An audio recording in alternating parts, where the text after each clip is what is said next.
Today is October 27, 2021, 4:30 p.m. This is the work session for Greenwood Leflore Consolidated School District. We've already had a previous special call meeting, so we've already prayed, and protocol has been established. So at this time, we'll go on with our regular agenda for work session. Dr. Pulley.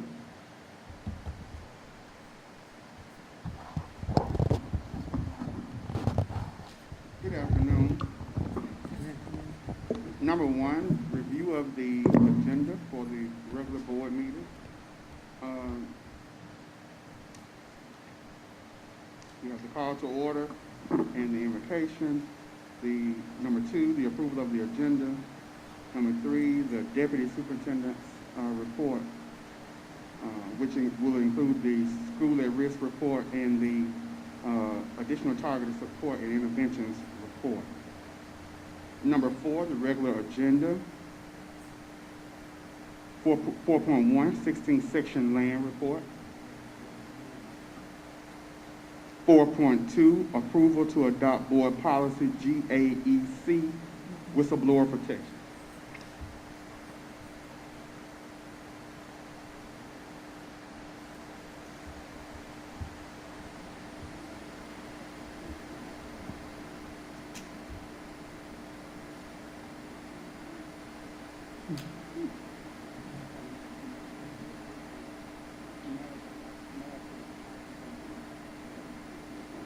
Okay, board members, did you all have any questions about 16 section land? I would just like to know those persons, for lack of a better term, who owe the district Can money. you speak a little louder, Dr. Bailey? My question is for those persons that are in default, for lack of a better term, or who fail to comply. Okay. Are we able to, do we have to go to court to request those funds, or how do we obtain those funds that are owed to the district? I really don't want to tell you a story, so I want to yield until Mr. Ainsworth come or Ms. Clerk. Neither one of them are here today. So, Can attorney just say something? I don't know if he's familiar with it. go ahead. I wanted to make sure I understood your question. The rain is loud. I believe you said that those who don't comply with the terms of the lease, you want to know, is there any legal action that can be taken against them for their failure to pay? Correct. So, Mr. Mike Ainsworth, for the most part, the board then approves, as it has done in the past, to terminate the lease, and they just re-advertise it. But I think your question was, is there any legal ramification where we can get our funds, right? Yes. That's yes, what he's asking. Yes, and I know that I've been involved personally in some other matters regarding the recoupment of funds from a school district, with the school district, so you can do that definitely. And after speaking with Mr. Bill Cheney at the Secretary of State's office, it is encouraged. I can get with Mr. Mike Ainsworth to see whom are the delinquent people who are leasing with us, to see if that is an option or the board would like to go in that direction. Yeah, we have the names on our papers. Okay. Okay. All right, board members, approval of out-of-state travel for Delta Streets. Any questions about that?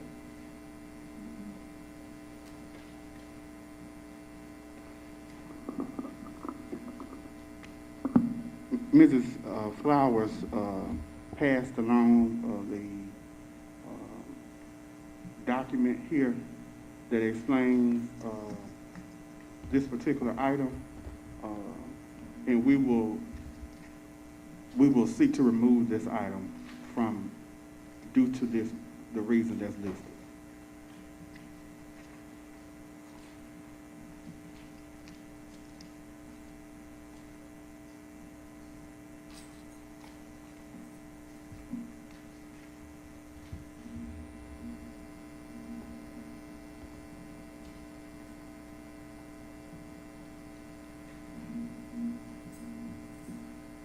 Is Ms. House here?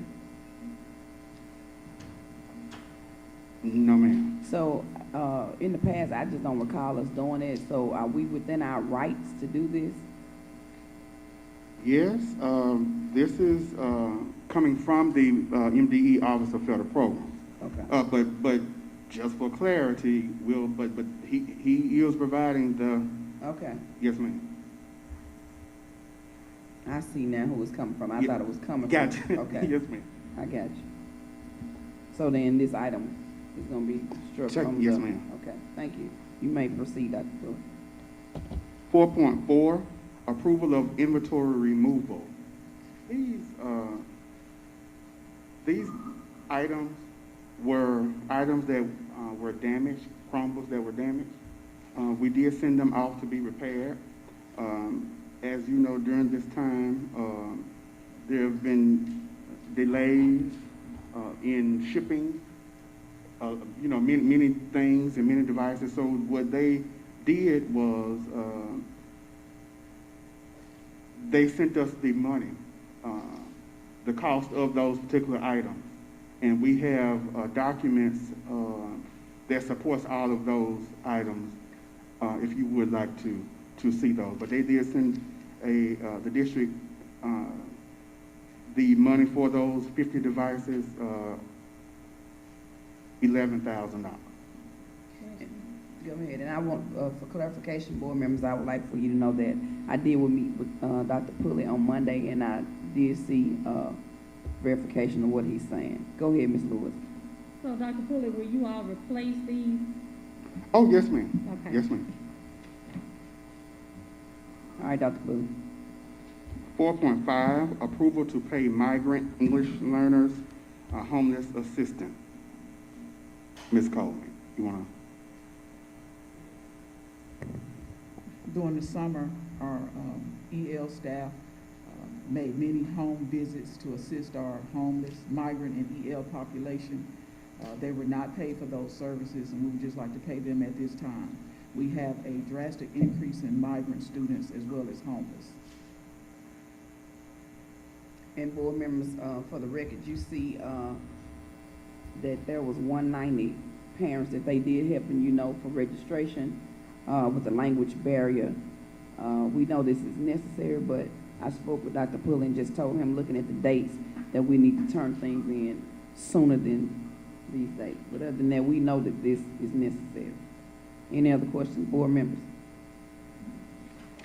Go ahead, Dr. Moore. Ms. Coleman, is this a one-time payment, or is this going to be continual? It's a one-time payment, and they do it every summer. Gotcha. Okay. So do we have these types of job descriptions already available?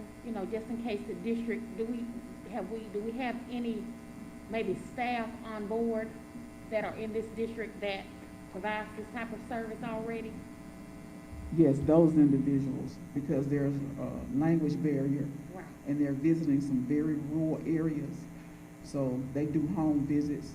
Oftentimes, we have to register some parents at their home if there are medical issues with parents that prevent them from physically leaving their home. So this is that wraparound service and those direct supports that these families require. Do we have any more staff on board that provides this type of service? Yes, ma'am. We Okay. have social workers who also provide that service. Okay. And that are dual, multilingual? No, ma'am. They address pretty much medical issues and some other things, but the bilingual staff, we have 4.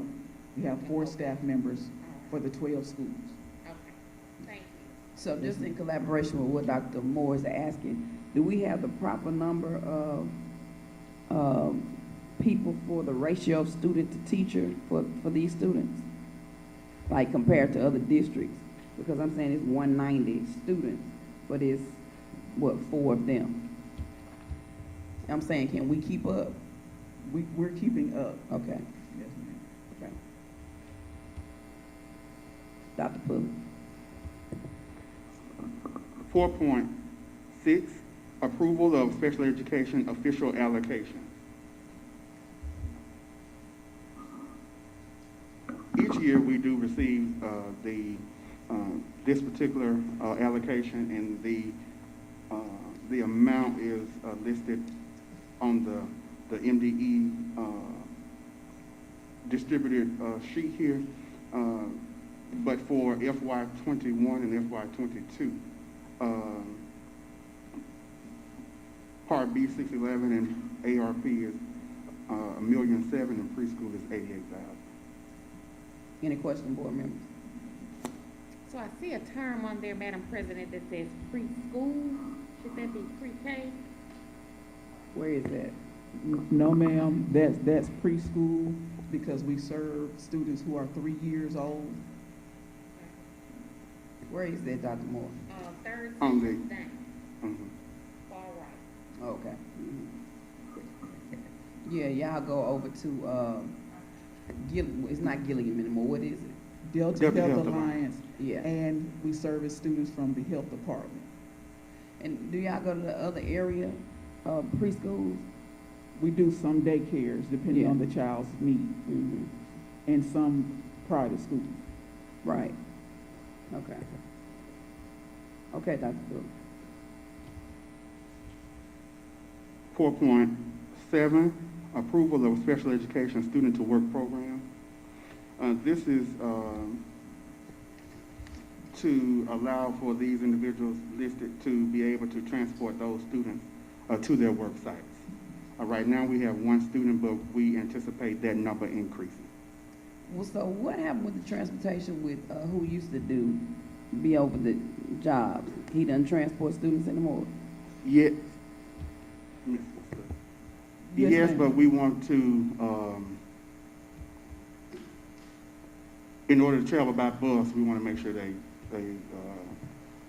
get to where they're going by these particular listed ones, and I'll better explain it. Okay, all right, thank you.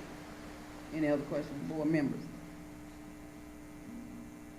Because what's his position, who I'm talking about? He is the transition Transition coordinator. Transition coordinator, that's what I'm asking about.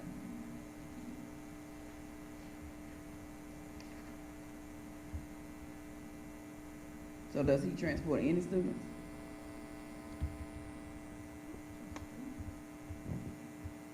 He is a regular driver. But we- not specifically for, yeah, he's a regular driver though. Yeah, but I'm talking about for his students that he works with.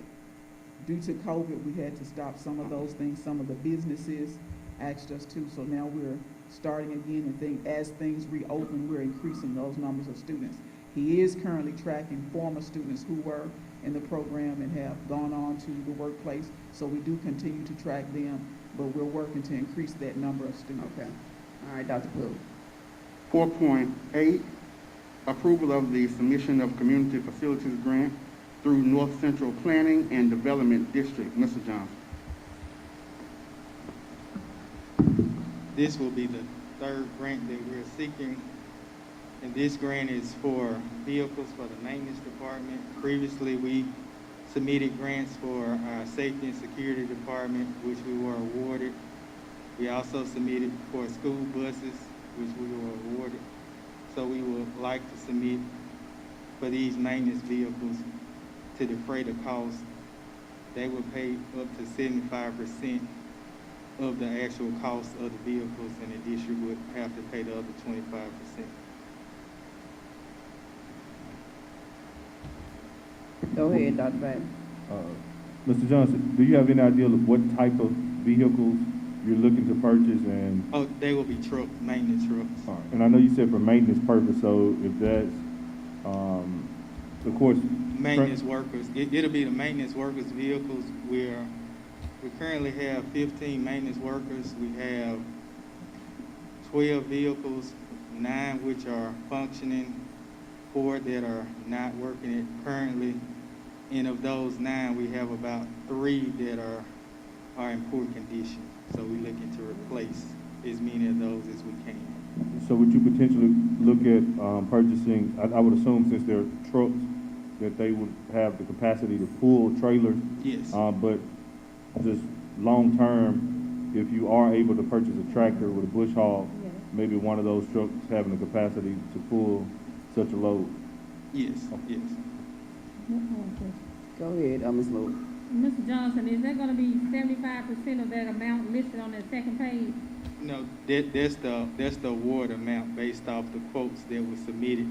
That amount is the 75%. We will pay the additional 25%, and I can't give that amount right off, but I want to say it's about 20,000 for those 7 vehicles that'll be cost to the district.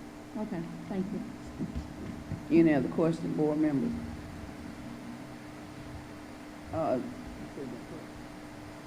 So, what do, the vehicles that we have in the district that, don't currently work, what do you all do with those? Well, we actually have one in the shop. The other 3 are needing motors, and so we had some quotes, and we was waiting to see the cost of repair versus trying to get something new rather than spending the money to repair an older vehicle that we probably can work. But normally what we would do with those vehicles is to sell them for scrap. We would have to bring them on before the board to be disposed like we did with the school buses. Once we get replacements, then we'll bring those vehicles back across to be disposed of, to be sold for scrap metal, or possibly auctioned off if somebody wanted to purchase. Board members, as a matter of fact, for, just, FYI, when we're talking, the community is asking us to speak up in the microphones because they say they cannot hear us, online and on Facebook. So when we're talking, please talk in the microphones because they complain that they cannot hear us when we talk. It's just for your information. Okay, Dr. Pulley.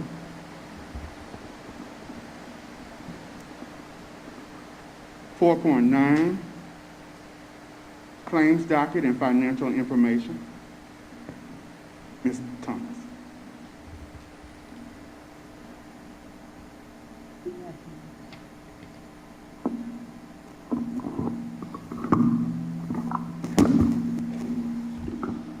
Thank you.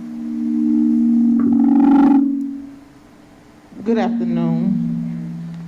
The business office has submitted the following financial documents for approval: the cash balance report, fund balance report, the budget status report, cash flow statement, bank reconciliation reports, and the claim dockets.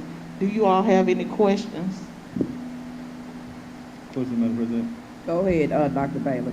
And good afternoon again. Just some help with clarification, because I have not had a chance to look through all of the information. On page, the top page says 93, the top number says 93, and the bottom number says 95. In particular, the homecoming supplies.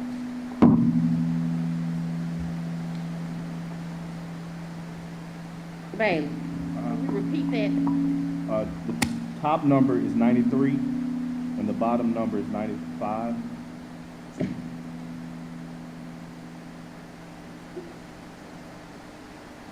And the claim numbers are 949505, 949506.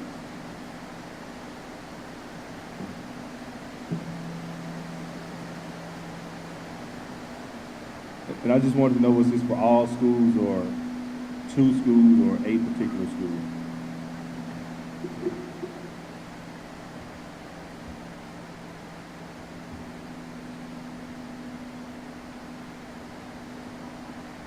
For the 2 that's in here, they are for Greenwood High, but I do know that recently, another school put something in. I think it was Greenwood Middle, but it may not be on here yet. So they're still putting in supplies for homecoming. So all the schools did have access to these funds, just? Yes. Okay. And then my last question, Madam President, Go ahead, Dr. Bailey. on page, it says 94 at the top and 96 at the bottom. The claim number is 949537. And this may be more of a question for Dr. Pulley. are we still providing or covering this expense?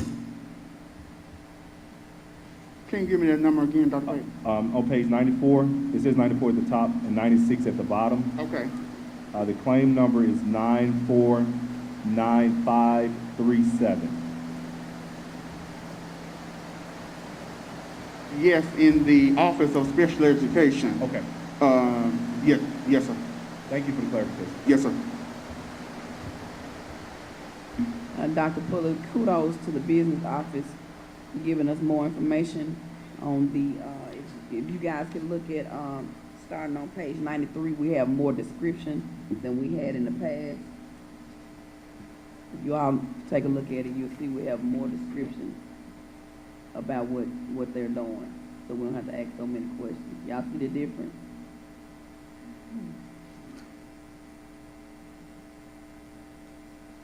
Any other questions about, the monthly financial report? I have a question about a claim. Go ahead. Claim number 949509.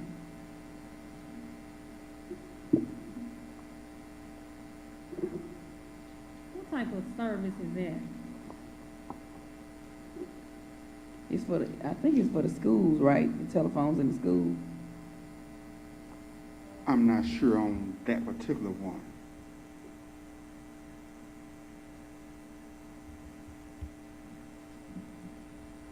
You said 949509. Mm-hmm. Yes, it's for, just regular phone services, long distance, and just regular charges. Okay, thank you. You're welcome.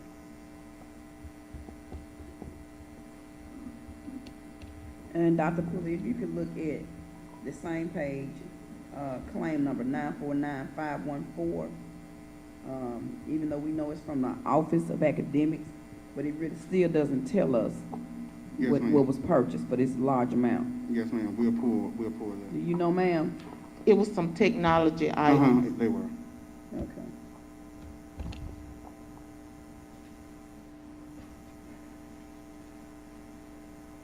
Any other question, board members, about the monthly financial report? Okay, Dr. Pulley.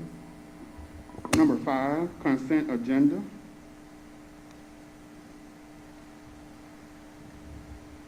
Attorney Pulley, do you have this page? Starting, it says 123 at the top, 125 at the bottom. Could you please review it with us?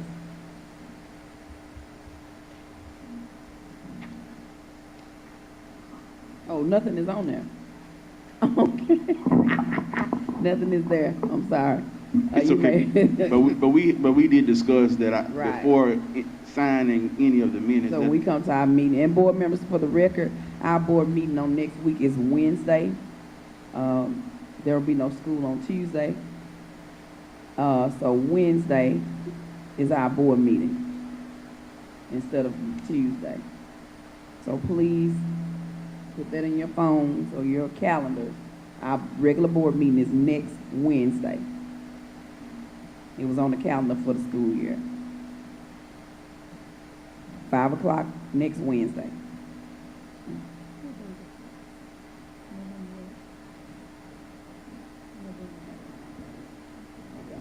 Okay. She's gonna email you. Okay, Dr. Pulley. Number 6, personnel recommendations.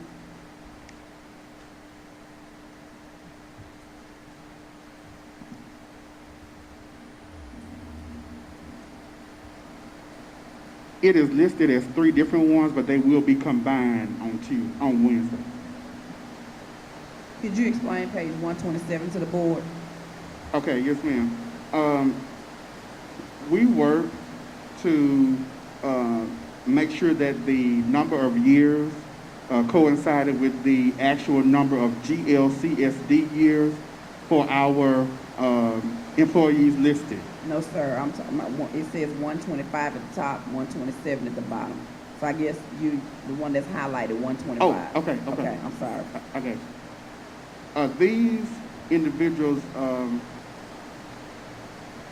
they work at this particular school, but because we send the equitable share of our Title I funds to this particular school, this is why they appear on our list.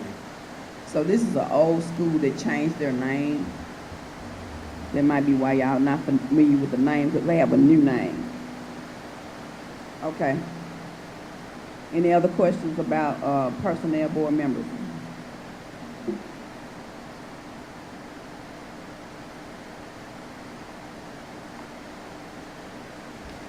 Ms. Lewis, you had a question about Dr. Pulley. So would this have already been approved? And Attorney Pulley, you with us? I'm on page 127 that's highlighted, 129 that's not. Just for the record, is there going to be a problem with us approving this? And we've already pre-approved it, but these are corrections. So is there anything legally that we need to say, or do we just, because we're updating, we don't have to? I believe that it is proper that anytime there is a change, it needs to be reflected in the minutes that that change has been made. I agree, all of these have already been approved by the board, Yeah. but they were approved at,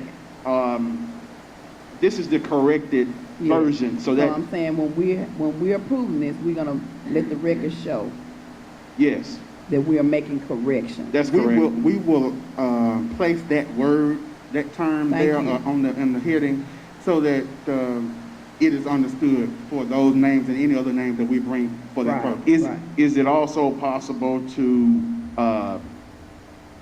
make it reflect the date that is being changed from the day that they were approved previously? That was, Ms. Flowers, can you provide us with the date that we actually approved these? Because what's going on is Human Resources are updating records. So we want to correctly and accurately do it.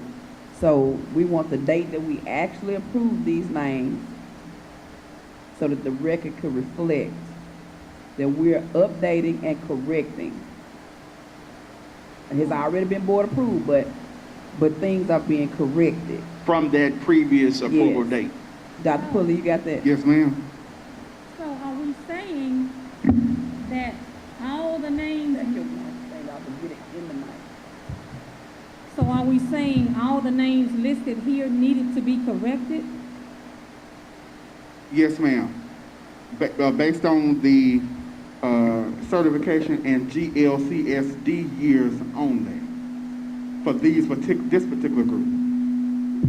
Madam President, Go Mayor. ahead, Dr. Moore. I do recall several meetings where we had this discussion about whether or not the years reflected here and in previous recommendation years, or recommended years rather. We had discussed this once before, and just letting the record show that these years have been recommended once before. Yeah, that's what we're saying. Uh-huh. We're just gonna let the record show. The minutes gonna reflect that. And We had several conversations about this.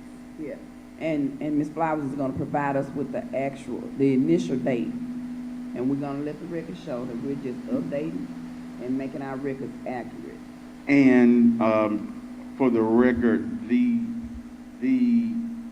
positions and employees listed on these pages, it needed to be, these corrections are being made for the record, but they are, there was no change to salaries with these corrections. Correct. Who microphone is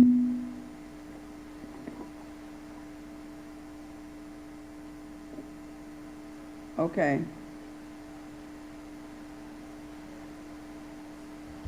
February 11th and April 6th. Do you have that, Dr. Pulley? Yes, ma'am.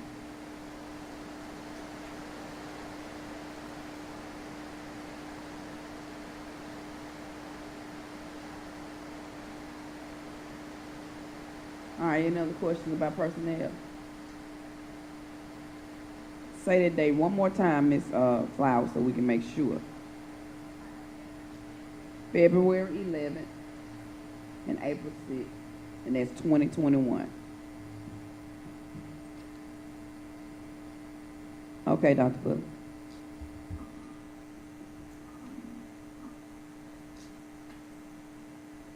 Okay, that concludes the review of the regular agenda.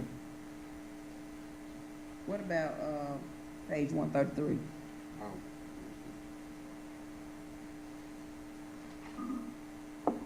Oh, yeah, that's that's number 2 of the, That's on the other thing, okay, on the, work session agenda. okay. Yes, ma'am. Number 2, board policy GAEC, whistleblower protection.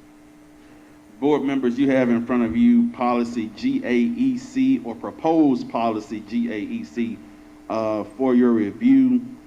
We did discuss this at the last meeting, but just a few highlights from this policy.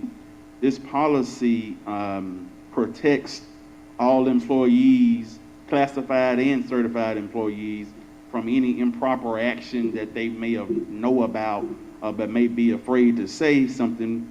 So this would protect them from any type of reduction of pay, demotion, suspension, or any other adverse employee or employment action regarding this information. And they would have to then make a report to the supervisor or to the board as to what information that they know of. This also protects the employee, the other employee, if this person is falsely claiming that there's some wrongdoing going on. It says that an employee who knowingly and intentionally provide false information about district personnel, then that person could be dealt with administratively, suspended, terminated in that matter.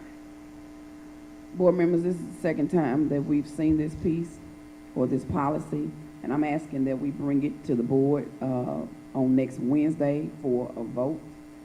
If you have any questions or any corrections or any addendums to this, now is the time to speak.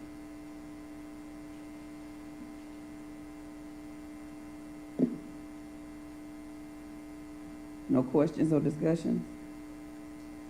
Dr. Fuller? Number 3, GLCSD data analysis report. The first document that I want to kind of bring to your attention is the current number of virtual students by school. Total, we currently have 429 students receiving virtual instruction. That is down from 743 when we began.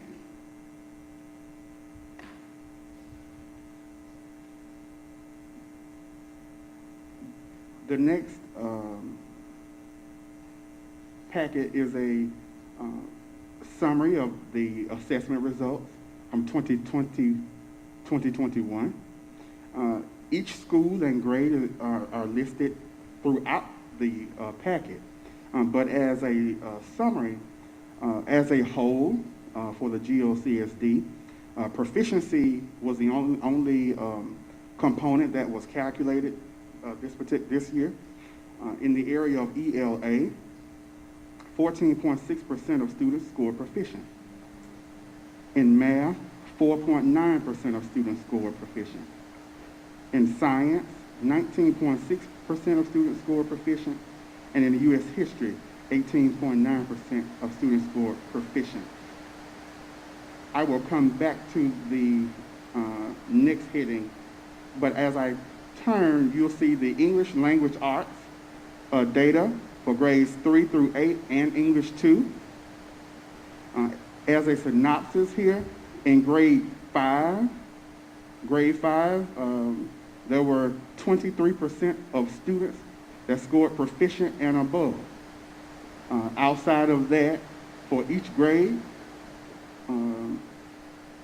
A majority of students scored level 1 and 2. As we look at math,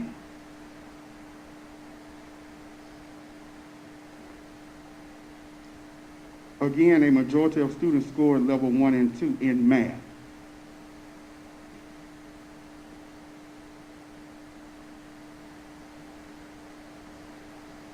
We recognize that we had significant academic challenges on last year. All students received virtual instruction up until about March 12th, and then some of them returned to the building. We hit the ground running this summer, and in order to review what we did, and also to take a look at what we will do, or what we would do as school began. We can tell you that we did not take that data lightly. We have high expectations for all of our students and staff as it relates to teaching and learning. Strategies being implemented to improve those particular numbers that we've just discussed. We are, for the last couple of weeks, we have refocused our instructional staff members in our messaging, in our dialogue, in our work. We are promoting a culture of data-driven and instructionally focused dialogue among all educators. Since October 13th, Ms. Coleman and I have led our instructional leaders through professional development sessions. Every Wednesday, everybody knows, every Wednesday we're right here because we know that it is important that we keep that first, not in words, but in action. And so we are having those conversations with them every Wednesday. And then we are ensuring that when they go back, it's good to have faculty meetings, but those meetings have to be data-driven and focused on classroom instruction. Second thing, we have been and are continuing to facilitate content-specific professional development with teachers.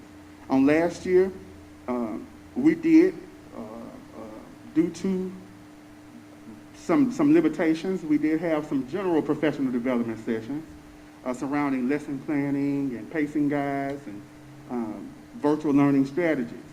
But we're back in the building now, and so we are working with our teachers.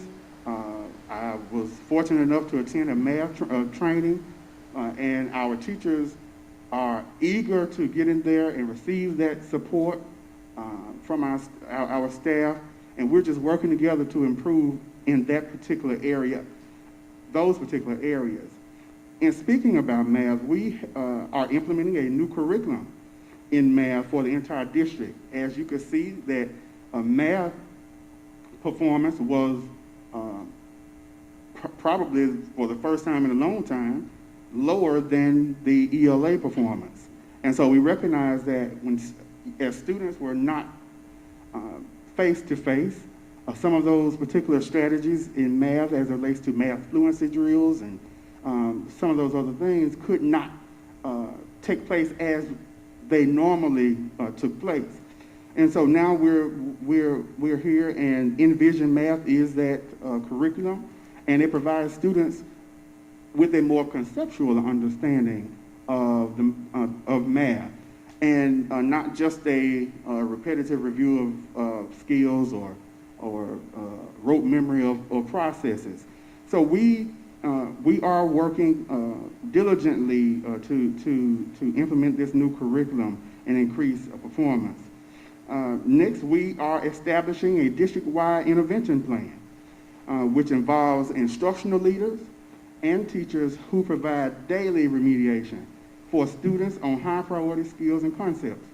So that means that not just the teachers are teaching. That means that, and we call it all hands on deck. That's what we say. So all of us have to play a significant role in not only building teacher capacity, but in demonstrating our work with our students. And so that plan has been established. We're also incorporating monthly learning walks. We want to not only provide our teachers with the information, but we want to engage them in the work. And so they are and will be working with our district level staff and school level staff to visit classrooms and participate in that particular process in knowing as we look for those effective teaching practices, then we can not only review those with them at that point, but then they get an opportunity to see. We see what good practice looks like.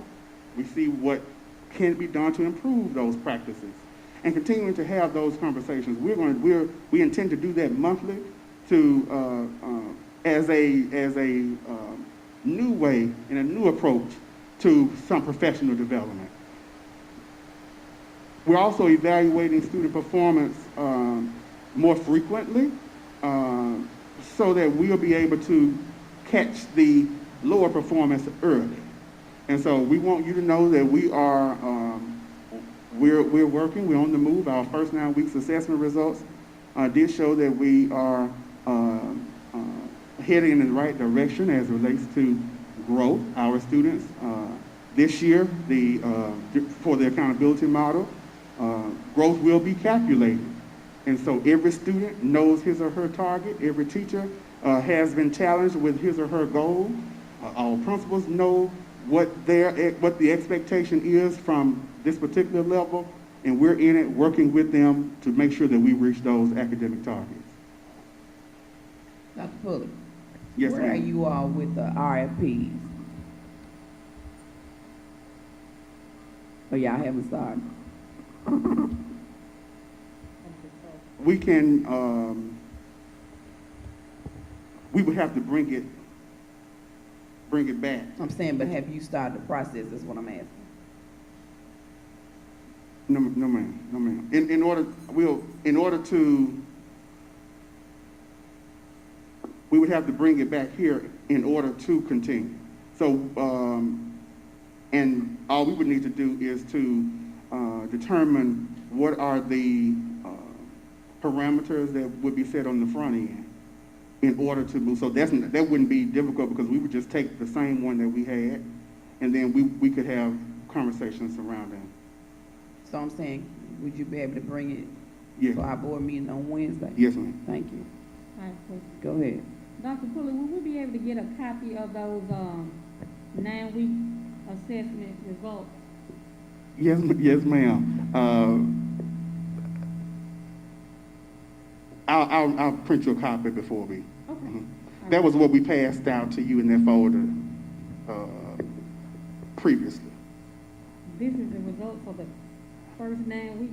No, this is the results of 2020. Okay. But at a previous meeting is when we did pass it to you. We didn't have an opportunity to discuss it. But I'll print you another copy. Okay. Definitely. All right. So that we That's can review it. Yes, ma'am. Okay. Madam President, so Dr. Pulley, again, thank you for this information, and thank you for clarifying that these are the assessment results from 2020. Yes. I am of the opinion that there's always room for improvement. Yes, sir. I hope you can agree. And, you know, when it comes to student achievement and education, we're not in a position to play school. So if you could briefly speak to accountability, this is your area, academics. So when I talk about accountability, what are we doing to hold our principals accountable? What are we doing to hold the chiefs accountable, the teachers, even the students, as it pertains to student achievement within the district? And I'll start with students and go up. We start with the awareness piece, letting every student know where you scored, and then letting you know where is your academic target. This is your target. Every student has that data card, whether it's in the classroom or whether it's where they actually have that particular card. But with that academic goal setting, all students know where I am, where I need to be. As it relates to teachers, they have those those same goals. We have provided them with data protocol forms, which on a weekly basis discusses what are your instructional strengths, what are those particular weaknesses. And we're not just, we have conversations with principals, and we've been saying every week that we're not going to just take those on the surface answers and responses. We want to get down to what it is that we need to work with. Ms. Coleman and I were having a conversation today surrounding our intervention schedules with our teachers and students. We don't want to create an elaborate plan and then not implementing that particular plan with fidelity. So we are working from the district level staff to communicate that particular accountability and to then expect, and I'm using intervention time as an example here, but not just creating the plan, but monitoring what's going on and then reporting back to us as to what it is that we're observing, and does the data show that it is being effective. From the principal's standpoint, we have discussed the school level goals with them. We are, as I stated, we're working every week, every Wednesday, bringing them here. We have face-to-face meetings. Today specifically, we held those particular meetings. Ms. Coleman took half, and I took the other half, and we talked about what are the academic expectations, who's doing what. Behind every number, there's a student's name. So we need to know our students by name, where they're scoring every time they take an assessment, who's providing that particular instruction and remediation. We're getting it down to the student. We're not just stopping at the surface level. Oh, we have 15% proficient, or 20% proficient, or 35%. We are making sure that whatever that number is, now go and get those students. If you say your goal is 40% to 40% proficient in science, who represents that 40%?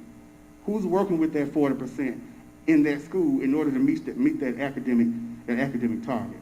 So we are holding everyone accountable, including ourselves, to be sure that we are creating that culture that is strictly focused on that data and classroom instruction.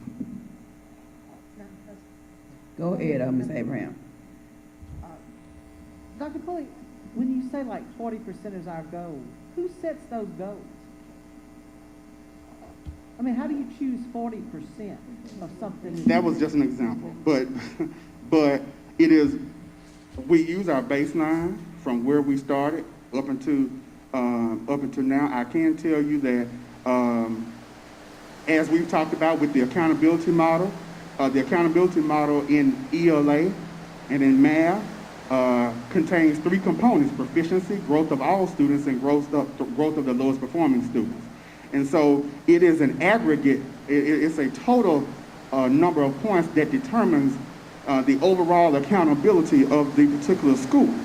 And so the accountability model is not just a proficiency model, it is one of proficiency and growth.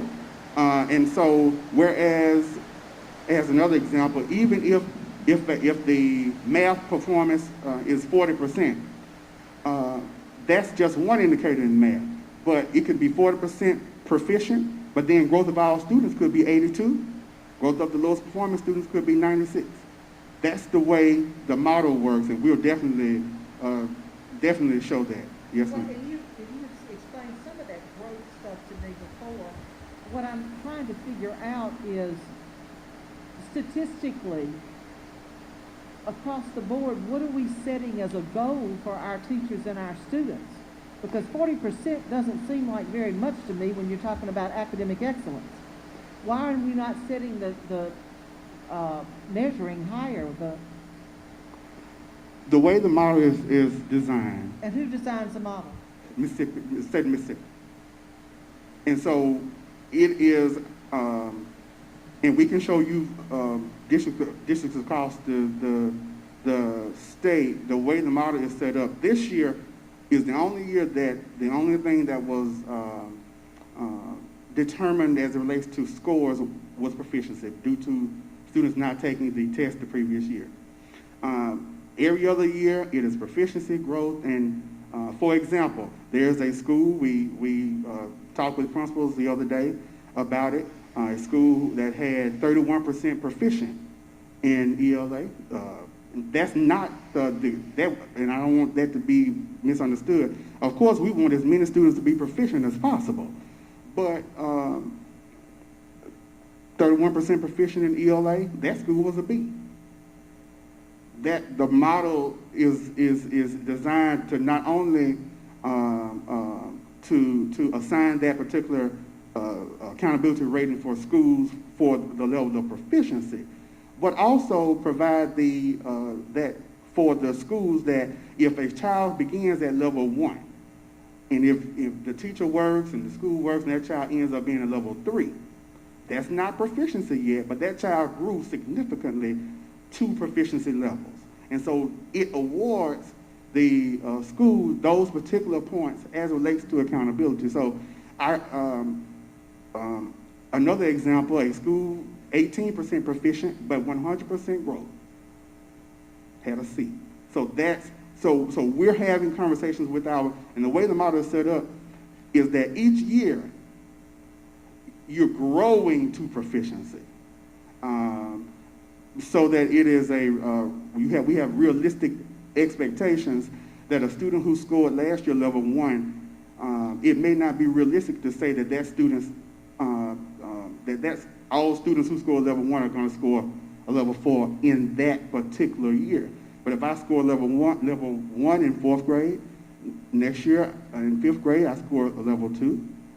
It's possible. The next year we have had students to move from 2 to level 4 in 1 year. We have had students to move from 1 to 3 in 1 year. And so that's really the intent of the model, to not to just award the schools the particular rating based on the numbers of students who stay and remain at the top, but also to reward the schools that are really, really working to provide the academic supports for students in order to grow them to proficiency. And I understand that. It's just, my concern is kind of like we'll set the goal at a mediocre level instead of assuming that we're looking for academic excellence across the board in every area. And I'd like to know, how much money did this district spend on consulting firms for development, for professional development last year? None this year. I'm talking about for this 2021. There were no consulting professional For the first development? half of that year. Yeah. So in 2021, we had no professional development? Yes, we provided it, but in that first half, it was devoted a lot toward training teachers on the use of Canvas and virtual learning. Do you know right off how much money was spent in 2019-20? I can tell you with the 2 districts combined in 2018-19, it was $1 million. In the 1920 school year, when GLCSD was formed, we spent about $300-something thousand. So each year we've significantly decreased the amount of money spent on external providers. And we'll definitely provide that information.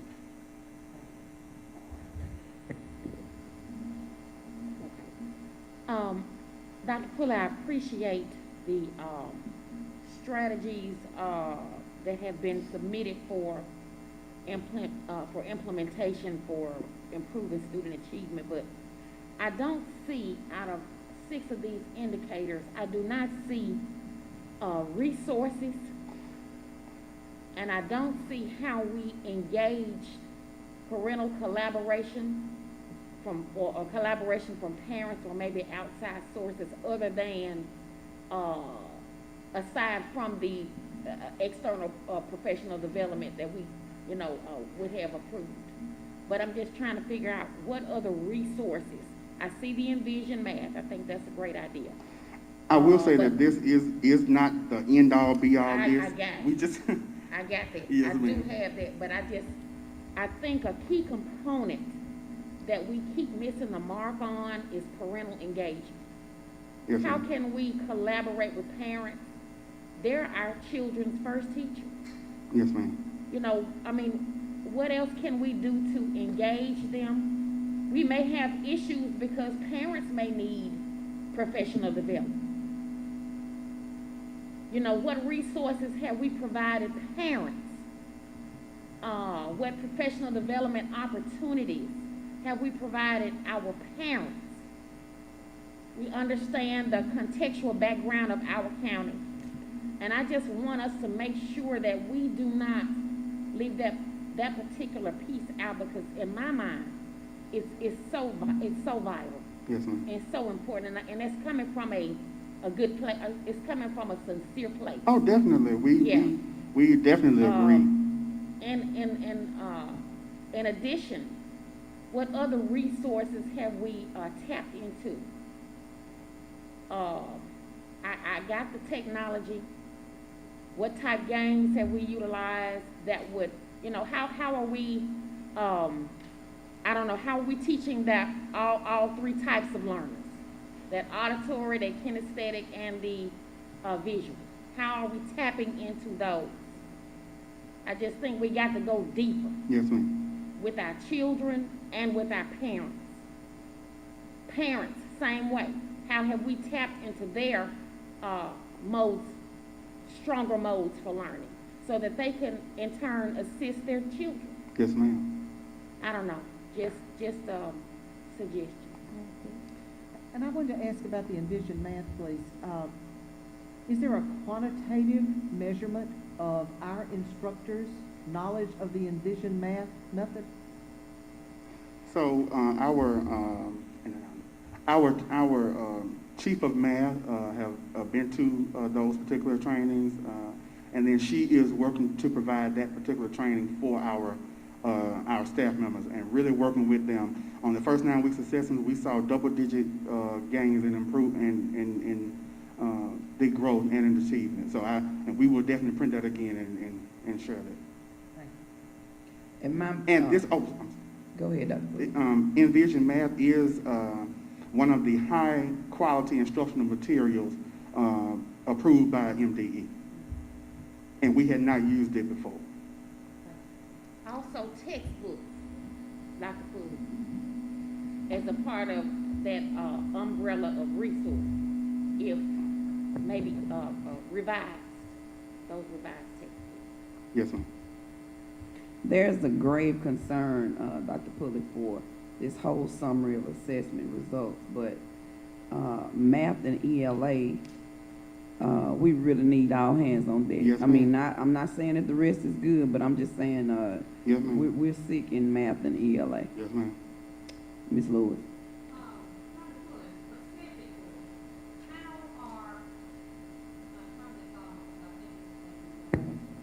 Specifically, how are chiefs supporting the principals and the teachers on a daily basis? They are part of that district-wide intervention plan in providing that direct instruction, and that is and has been developed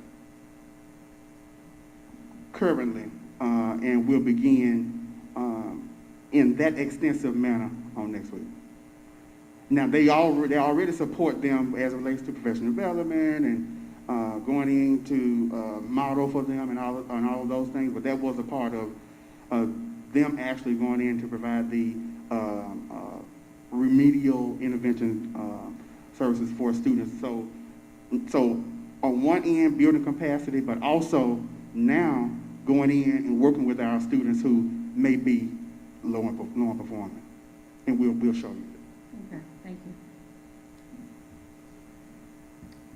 All right, I have a few announcements.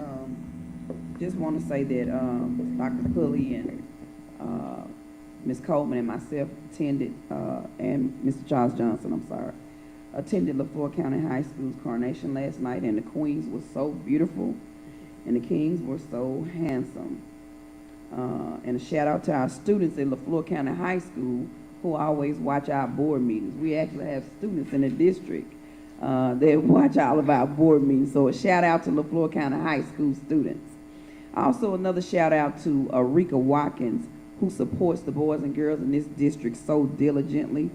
She brought Mr. and Miss Greenwood Leflore Consolidated School District to the coronation, and she also brought Miss Gentry.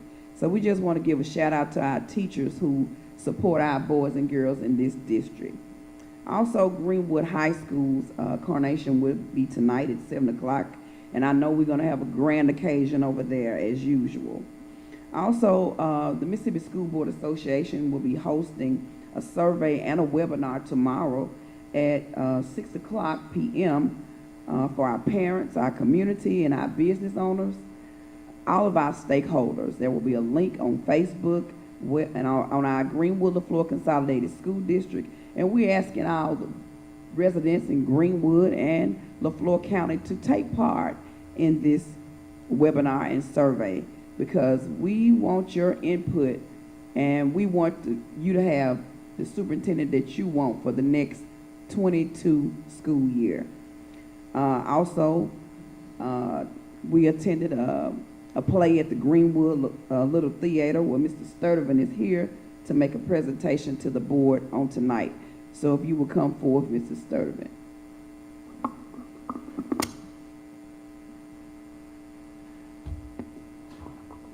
Thank you, Ms. Milton. I don't know how often y'all want me to appear. I'd rather, they'll say, get out here, Walker, you've been here too much.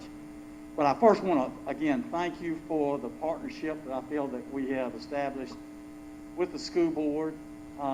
We are actively working, and I want to commend Principal Courtney Bush and Assistant Principal Kite Johnson for all of the help that they've given us. They've got a full-time job, I know, dealing with faculty and children there at Davis, but they've also had to deal with us. They've been very patient and very cooperative. I do want to mention a couple of things that we're looking at doing. I'm not coming to the board tonight asking for permission, but just want to let you know that we're looking at adding a bathroom, a ladies' bathroom on one side of the stage with a dressing room. There's space there to do that. There was also a bathroom on the other side that was in existence, but the water's been turned off, and we want that, and this all at our expense, turn that into a men's bathroom and a men's dressing room there also. We're also looking at putting in some professional lighting. You've got good lighting there now, but we're just going to upgrade that to add that. We're also, since we got a complaint at the last play that sometimes the seat's too hard, we're looking at putting in some cushions there. That would be removable. I don't think we need the board permission for that. That would just be things that you could put on and take off. We're in the process of trying to get the security locks and cameras in. We've already commissioned a firm to do that, but they're having problems getting all of the parts in. So hopefully that'll be in soon, and we won't be bothering Mrs. Bush as much as we have been. And then I am going to have one request, and at least to get your thoughts about it. We would like to host the Mississippi Association of Realtors. It'll be about 250 people that would come from 8 in the morning to 5 in the afternoon. Our incoming president, Pam Powers, is a member of that board, and she would be there hosting that event.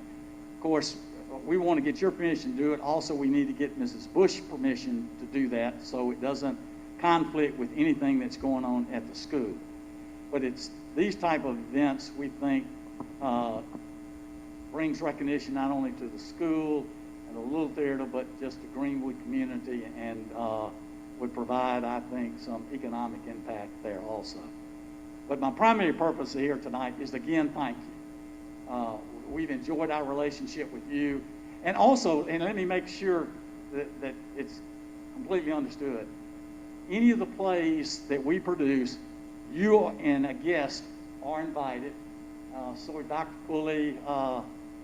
Coleman, Mr. Johnson, y'all also invited. Certainly you too, Attorney Woolley. We would love to have you and a guest come, no charge to you. It's at any time. We're also looking at putting on, we'll have a musical probably, our last production, which will be age appropriate. We're also looking at maybe putting on a 30 or 45 minute play or musical that's, again, age appropriate, probably maybe having it in the afternoon so the kids of the public school system could attend. And it wouldn't be too long, the attention span, we think that that would work out well. So we're working, that's not set yet, but we're working toward that end. We're also working toward having movies there in the auditorium maybe during the summer. Just old movies, again, that are age appropriate that anybody could attend there, just for the community, for the children, and for parents, or anyone, quite frankly. So again, thank you, and if y'all have any questions, I'm here to answer those also. I do have a question. I was there, and of course I sat probably on the second row or third row, but I did hear some people saying that they couldn't hear, so I was going to ask you about the mic system or whatever is going on. Yeah, we got other complaints about that also. We had a lady who had the same problem. She offered to donate some new sound system for us. So we hope to correct it. There are going to be a few problems. We had to move all of our set over from the old theater to this theater. We're trying to set it. You're going to have to be patient with us and everyone, but thank you for mentioning that. And we think, and we invite good, constructive comments about things that we need to do. And believe me, we're working toward that end. Yes, sir. Thank you. Okay, and if you can get us that date, and Dr. Pulley, if he has a date before Wednesday, the board can bring it to a vote if he has the date available there. Okay. Question, Okay. Madam President. Go ahead, Dr. Bailey. Good evening, Mr. Sturdivant. Quick question. In regards to the date for the Mississippi Realtors meeting, potentially, would that be on the weekend or during the week?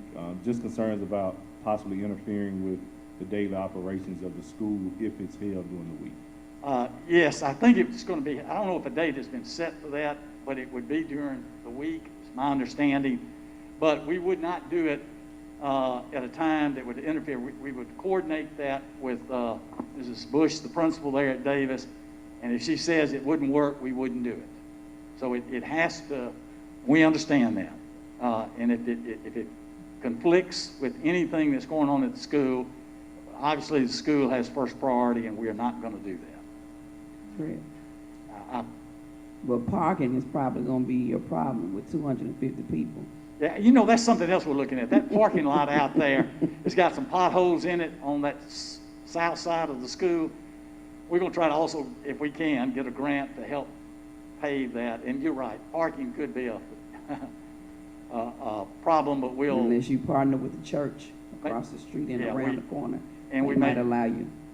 Thank you. Well, you might we'll do that. Maybe we can get a bus. Viking or somebody, get some buses to let y'all park somewhere else and bring y'all over. Yeah. Something. Well, we thank you, Mr. Sturdivant. Do you all have any questions? I'm very thankful that the partnership's there, because I think it's going to help everybody in the community, particularly our young people. And I thoroughly enjoyed the play. Thank you for coming. We appreciate it. They worked very hard at putting that on. All right, thank you. And thank you for me coming unannounced, basically. Thank you. Madam President, before... Go ahead. If I may... One last thing. I talked to Mrs. Poindexter, who is heading up the Promise community in Indianola that's coming to Greenwood.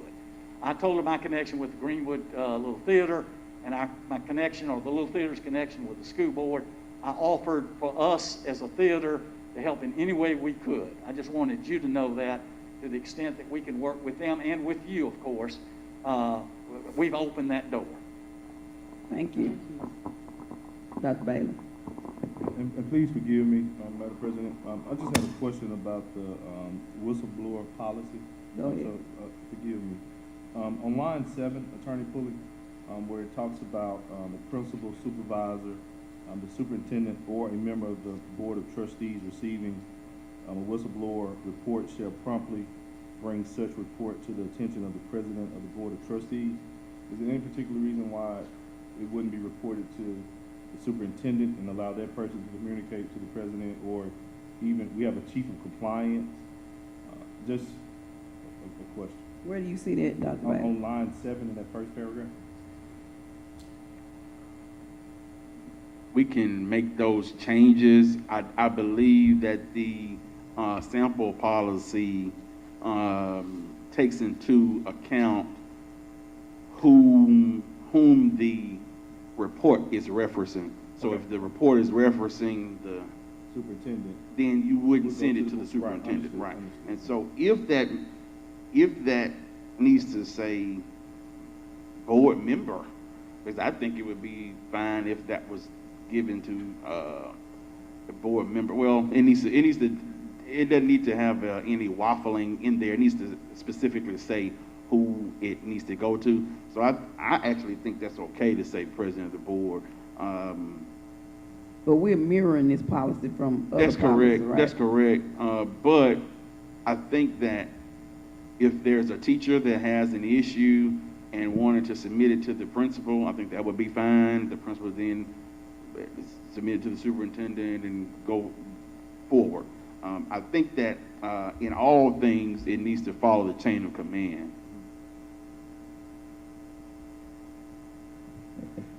Do y'all see that, board members?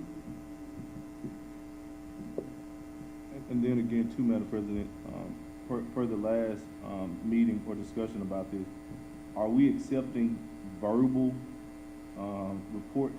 Because I can tell, Madam President, X, Y, and Z, and she reports it, and I turn around and say, I never said that. No, it needs to be written. And I don't know if our policy states written. I will state written. It does not say written in here. It can say written report. Everywhere that it says report, we'll just make sure it says written report. Board members, I would like to just discuss what Dr. Bailey just said about the report shall promptly bring such report to the attention of the president of the Board of Trustees. We need some feedback because we're going to bring this to the board. for Well, it vote. does say that if a complaint, if it says if a principal, supervisor, superintendent, or a member of the board who receives the complaint, Right. they're saying they will receive a complaint, then bring it to the president of the board. And I think all that is just a discussion with the board members. If it needs to read differently, we can change that. I'm just saying for discussion because Dr. Bailey is the one that had the problem. Because Right. above that, it says to, like you said, that it can go to a principal, a supervisor, the superintendent, or a board member. And Madam President, my concern is just say if it was reported to a principal. The principal, in my opinion, should report that to the superintendent versus contacting the board president to make the report. Now, of course, if the accusation is against the superintendent, of course, that principal would not report it to the superintendent at that point. We can put a clause in there if it's the board's wishes to state that the whistleblower report should follow the chain of command policy per policy, and I can put that policy in there. But can we go back to where we're getting these policies from and just speak with other legal counsel just to ask them what was the purpose of them putting that, or the other district?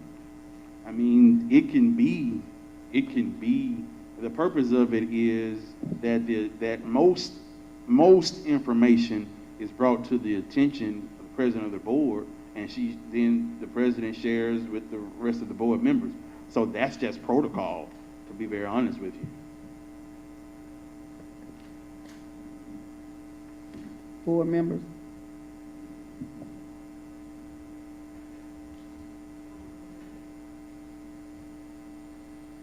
Because it's saying that it shall be, the report to be placed on executive session agenda. I think it's fine the way it is. If it needs to be specifically, if it needs to be spelled out that the board is intending for the principal and the receiver of the complaint to or the report to follow the chain of command, then we can put that in there. Would that suffice, Dr. Bailey? Yes, I mean, again, yeah, I don't have a problem with the chain of command. I just wouldn't expect, just say a bus driver who may have a grievance against Mr. Johnson to report that to Mr. Johnson, you know, but there's a chain of command if that's the chief of transportation reporting it to the superintendent, or if it's against the superintendent reporting it to the board. That's my only concern. But the problem that I have is that it said that the report to be placed on the executive session agenda of the next meeting. Madam President, you as the president meet with the superintendent to set the agenda, correct? Right. So I would assume that when the superintendent is informed, they have a duty to report that to the board. Oh, I think that's true. I think that any item that is relating to improper, again, the whistleblower is not. This is not just any information, as it states in the policy. This is not just for any other grievance that is handled in other policies that the school board has. This is for improper governmental action by district Correct. personnel, right? And so, if that is the case, then these matters shall be discussed in executive session So this because this there's a just not violation regular, of law. This is just not regular things. This is a whistleblower protection. So we're gonna follow it different than we do other things regarding what Dr. Bailey is saying. So that's why I'm saying that's why it's reading like this. Yeah, I think that I will tell you that there is no specific way that you have to handle it, but if it is to be discussed, it has to be discussed in executive session. That's correct. Because it's a potential violation or misconduct or violation of law or Correct. misconduct. And so that's why I'm saying, I'm sure that's why it is reading board president so that it can be placed on executive session. Because no other board member is gonna set the agenda but the board president. But Madam President, that's in consultation with the superintendent. And the superintendent would be privy to executive session unless the complaint is against him or her, right? Okay, so what I'm asking you then, how do you think it should read? Oh, that's the attorney, but I just think they should report it to their immediate supervisor or the chain of command. But isn't it saying that? Oh, I think that that's what it's saying. That It's they're saying gonna, that. if it needs to say to follow the chain of command, that is fine. But as it relates to once it gets to the board, then it should be discussed in executive session. Oh, I don't have a problem with executive session. Okay. To my interpretation, and forgive me, I went to public school, is that if I have a whistleblower complaint or allegation, I could be a custodian. I report that to the board president. I'm not getting it that way. The sentence before that says, if Right. an employee in good faith believes that his or her principal or immediate supervisor is engaged in or condones the improper governmental action, the employee is encouraged to report the improper governmental action to an immediate supervisor, Correct. the superintendent, or to any member of the board of trustees. So I think that covers it. If I have Right. if I'm a custodian, I have an issue, I may not necessarily want to tell this person, so I just tell the next one. I think it covers it. Okay, I apologize for my misunderstanding. Let me ask you this, it doesn't consider a colleague of equal status. It's talking about a supervisor. I mean, what about, You hear her? I do understand where you're coming from, and I had that same issue with it. It can be revised to state any employee's Right. improper governmental action, Right. not just the supervisors. right, I agree with that.